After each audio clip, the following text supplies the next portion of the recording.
त्यांनी जो दिल्लीत जायची गरज आहे वाटतं की मी काय आता करायची गरज नाही. विद्यार्थ्यांनी आंदोलन हातात घेतलंय आणि जसा मी इतिहास सांगितला की 73 साली बिहारमध्ये आणि गुजरातमध्ये विद्यार्थ्यांनी आंदोलन केलं.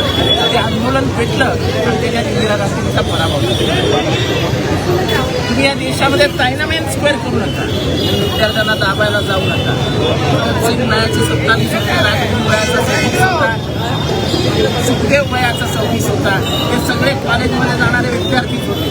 एकदा विद्यार्थ्यांच्या डोक्यात आग पसरली की कोणी थांबू शकत नाही. संसदेवरती परिणाम होणार म्हणून कुठेतरी हे आंदोलकांना दाखवलं जाते. संसदेवरती परिणाम होऊ शकते. अधिवेशन सुरू आहे. असं आहे की अधिवेशन महत्त्वाचं नाही, तर जनमताचा जो जनमताचं जन्मक असतं ते दाखवणार. विद्रोह संपायला जाऊन त्याला व्हॉइस ऑफ डिसेंट म्हणतात. आम्हाला संविधानाने राईट ऑफ एक्सप्रेशन दिलेलं आहे, आम्हाला आंबेडकरांनी दिले. ते हिरावून घेण्याचा प्रयत्न करू नका. संविधान हातात घेण्याचा प्रयत्न करू कराल तर आम्ही ते शिक्षण मंत्र्यांनी राजीनामा घेतला जाईल का वाटतं या बीजेपी राजीनामा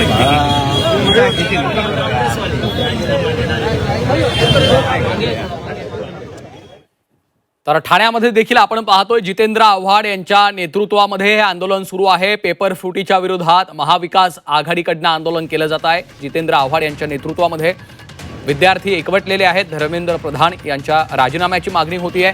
दुसरीकडे पेपर फुटीच्या मुद्द्यावरनं विद्यार्थी देखील आक्रमक झालेले आपल्याला पाहायला मिळतात. जितेंद्र आव्हाड यांच्या नेतृत्वामध्ये सध्या ठाण्यात महाविकास आघाडीकडनं हे आंदोलन केलं जात आहे. हातामध्ये विविध बॅनर्स घेऊन तरुणाई देखील या आंदोलनामध्ये सहभागी झालेली आहेत. विद्यार्थी या आंदोलनात विशेषतः सहभागी झाल्याचं आपल्याला पाहायला मिळतं. ठाण्यामध्ये नीट पेपर फुटीसह इतरही मुद्द्यांवरनं विरोधक आक्रमक झालेले आपल्याला पाहायला मिळतात.